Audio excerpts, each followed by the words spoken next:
Are you looking to scale your business? On this week's episode, we tap into the use of brand promoters and how to forge a scalable business around stellar customer experiences. I'm Devin Herz. Welcome to this week's DMC Marketing Nugget.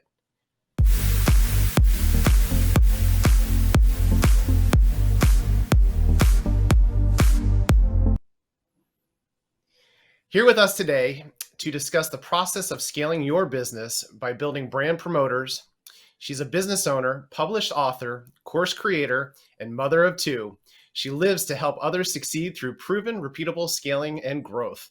The founder and CEO of Virtually Sourced Solutions. Welcome, Desi Bolin. Welcome, Desi. Thanks for being here today. Devin, I'm honored to be here and talk to your audience a little bit. This is some really great topics. All right. Well, we love delivering great information to the world out there. And before we get started into the nuggets, give us some background on how you got started in this line of business. So I have 10 years of corporate leadership experience from a very early age. I started when I was 17. So I've always kind of been this leader over a follower. And then when we made the move, I was born and raised in California. So when we made the move to Washington and had my daughter, who is now 4, I decided to start the company and really be able to impact lives, but also have the flexibility to be there for my family and be present in their lives. All about family. I know as business owners, we get tied up in business, but family is definitely super important, taking time for yourself and being around the ones you love. But of course, we are here today to deliver nuggets. So let's jump right in and go ahead and tell us some of the steps that people should take to build brand promoters and lasting relationships to scale their business. So it's really all about listening to your customers. That's what brand promoters are essentially, is the final step in the voice of the customer, the buyer. And then building a sustainable business, you've got to forge these relationships, either through networking or continuing to build a strong foundational relationship with clients who, then refer you in business, which is essentially what a brand promoter is. When I say brand promoter, people typically think of affiliate marketing, but brand promoters is really people who have such a great experience with you that they actively go out and keep an ear to the ground for you, and they refer you business without any incentive. Yeah, I think that's super important, and it's much easier to have a long-term relationship with a client versus trying to always get new clients because, like you're saying, they're not only clients, but they're going to be people that are spreading the great word about you, which usually generates more clients. So some of the ways that you go about doing this, I think you conduct some types of surveys. Can you explain some of those details there? Yeah, absolutely. So built on the Net Promoter Score backbone, I have created it's called the Brand Pro Superpower survey. And it's really very, very insightful. The survey is typically 13 and 16 questions. When you do Net Promoter Score, the ultimate question, which we've all seen, we've all participated in, it's on a scale of 1 to 10, how likely are you to recommend me to a friend, a colleague, or family? That is the main NPS question, but the way I do my surveys, I set it up to include roadmap questions with quantitative and qualitative data from the customer. So it's not just yes, no, these are my choices. You also get feedback, like very actionable feedback on where you need to, or where they think you excel, where they think you need to improve, and what they may need in the future. Okay, and that leads to the next important step, which is being able to build on customer feedback. So as you get those surveys in and details, what happens next on that step? So out of that survey, I provide, it's called Kryptonite KPIs, which is a targeted pain point heat map. It highlights the areas that need to be worked on. And then I have, it's a market domination strategy that also comes out of that survey. And it's a 35-page report, typically about 35 pages of, like I said, very actionable data. So it includes all of the quantitative, all of the qualitative, and then you know who your promoters are at the end of that survey, because the people who rate you a 9 or a 10 on the NPS question are your promoters. Those are the people you want to go after for case studies, testimonials, and those are the ones you want to ask for the referral. So, I don't just hand over the report and walk away. I stick around and make sure things are implemented and implemented properly. I make sure the entire team understands the report, and anything that needs to be brought up, basically, we'll do. But the way I do things, I have over 70 different specialties that I do for businesses. I'm kind of Wow, this okay. holistic one-stop shop for business owners. A lot to do with operations, but we do a lot of sales, we do a lot of marketing. So the Net Promoter Score, or the BPSB survey is pretty phenomenal. Yeah, so it really seems to give you a lot of that feedback that you're needing to cater those next steps for your clients and whatnot there, to make sure that we're using the right people to go out there and spread the word for you. So of course, collecting case studies and testimonials are super important. What do you recommend there, and how do you go about doing that? Yeah, so really, on that survey, I will ask, may we contact you for to go over the survey more in depth.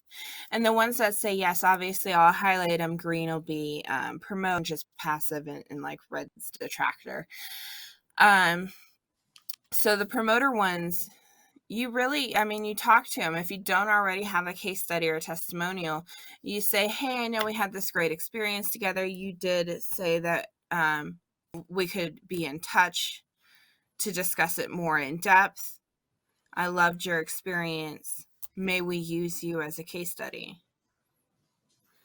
So it's really, and it plays to building the relationship with your clients. Yeah, I think business owners, a lot of times they feel uncomfortable to ask those questions, but if you have a system in place, it just makes it that much easier. I know even as you're onboarding a client, if you're letting them know that you're going to run through this whole process of, hey, we're going to get case studies, we're going to do a testimonial, it's going to help you out as well to see where you're at, where you're going. So I think, giving that up front to a client definitely helps make that whole process much easier. Now, once you get that feedback and the case studies, what is it that you recommend that you do next?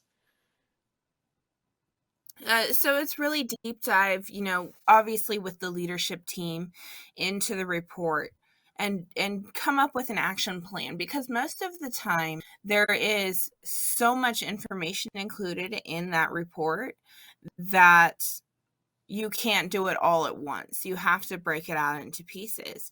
And that's where the action plan part of that report comes in, is really determining what action items you think you should work on.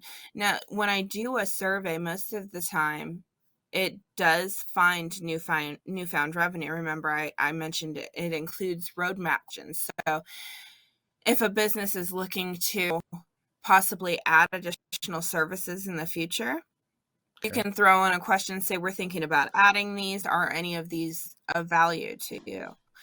And most of the time, it wounds up being about $50,000 in additional revenue. And that's not Wow. just from the survey. You have to do work to get there. But that is additional revenue for a business. You, And yeah, yeah. people actually have to work, right? It doesn't just come to you on a platter. So Yes. yeah, and I like what you're saying there too, because there's so many different things that, a marketer, as a business owner, you got a ton of different things. So breaking those down as an action plan helps keep them on point, keeps them focused, and you really can start checking things off as you get them done and move on to the next one. So I like how you set that roadmap up. That sounds great. Yeah, and a lot of times the people I work with, by the time we're done, our SOW, our scope of work, Mm-hmm. um, they're at 15 or 17 times where they were when we started. I actually just had an turn around and sell for 1.2 billion after a year of working with us. So tell us a little bit about that. I know I'm going off a little subject there, but I want to hear a little bit about that. It sounds exciting. Sure.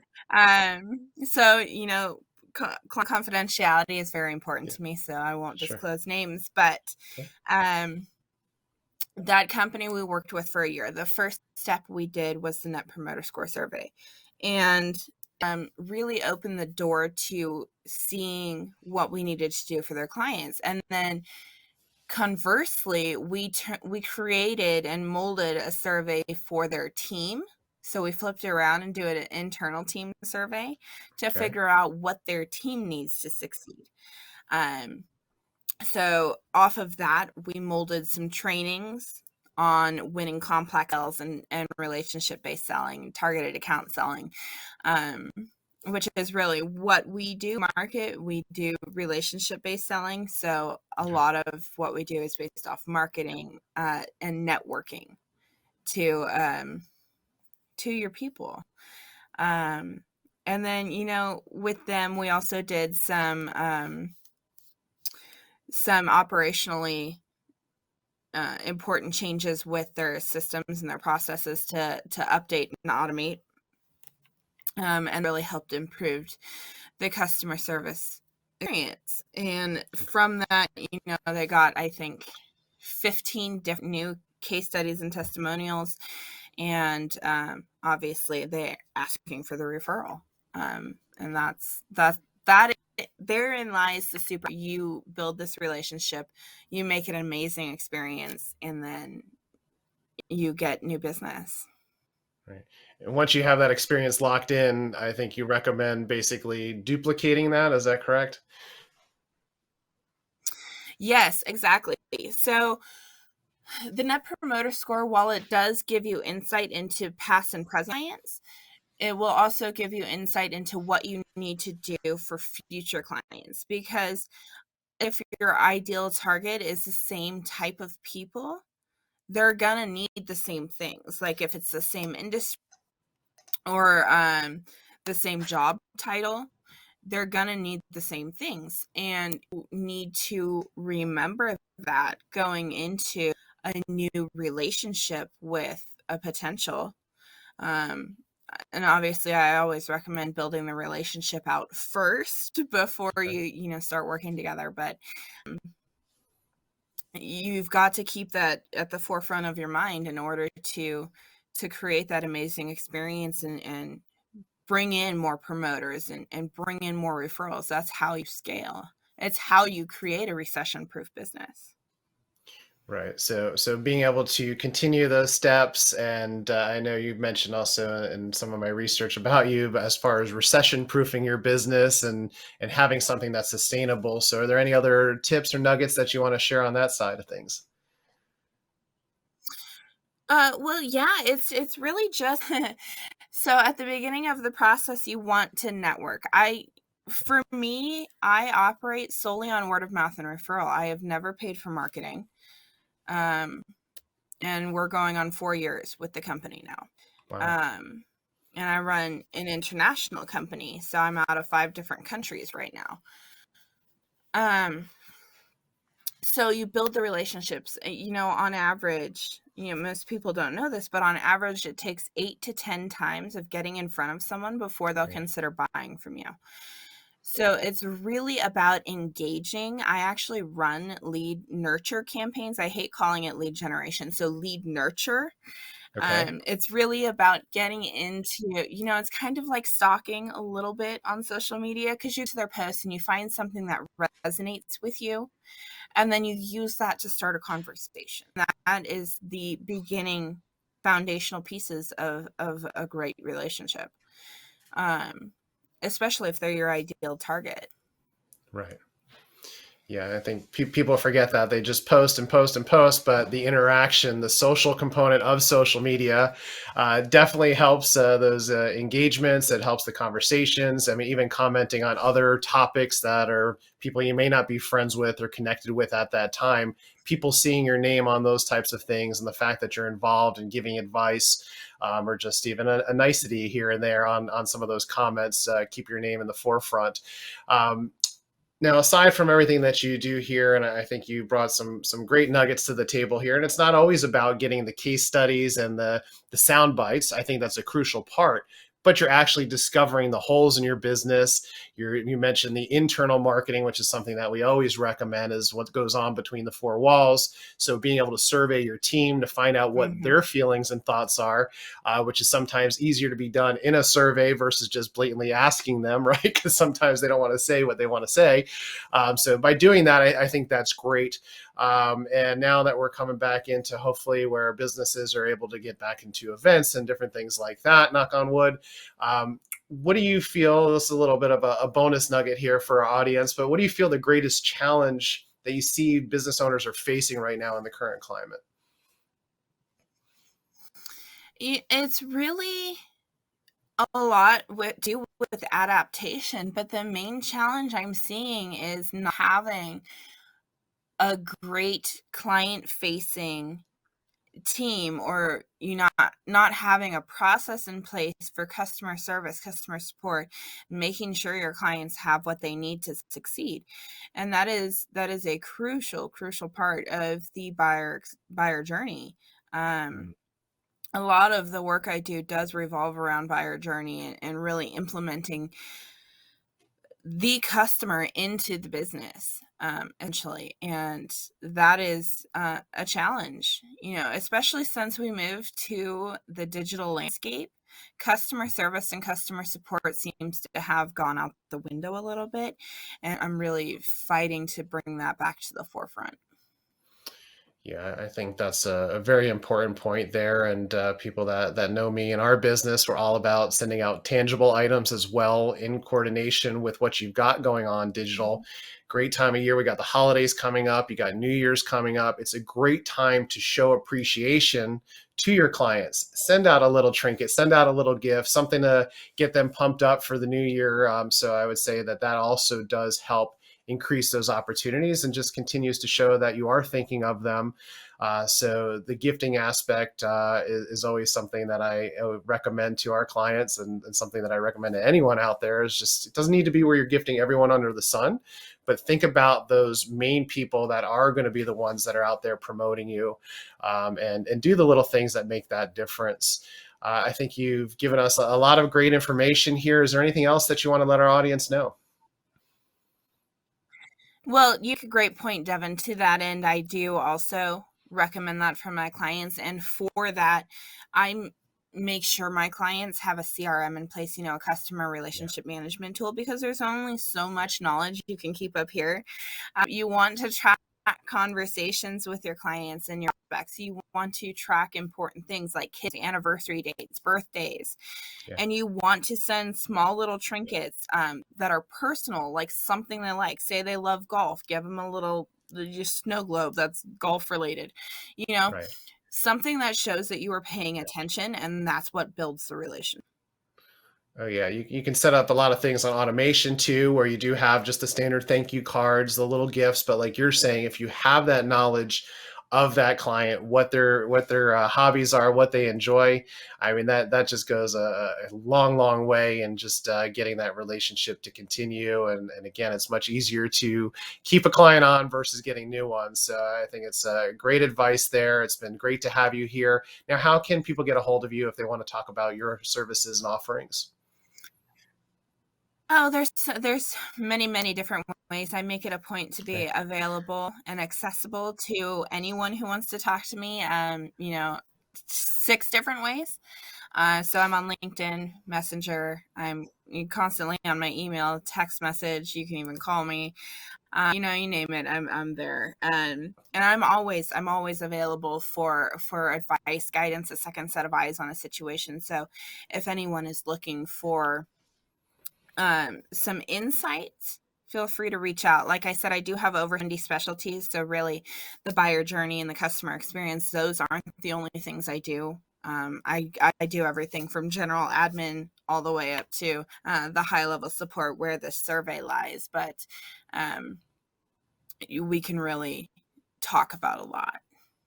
Yeah, and I think that's great. I mean, the scalability aspect of it and having someone like yourself to help out. I mean, a lot of the things that you're talking about are the things that we instill in our clients. It's a matter of just keeping up with that consistency, being able to go out there and build that group of raving fans for you. So thanks again for joining us. It was great to have you here.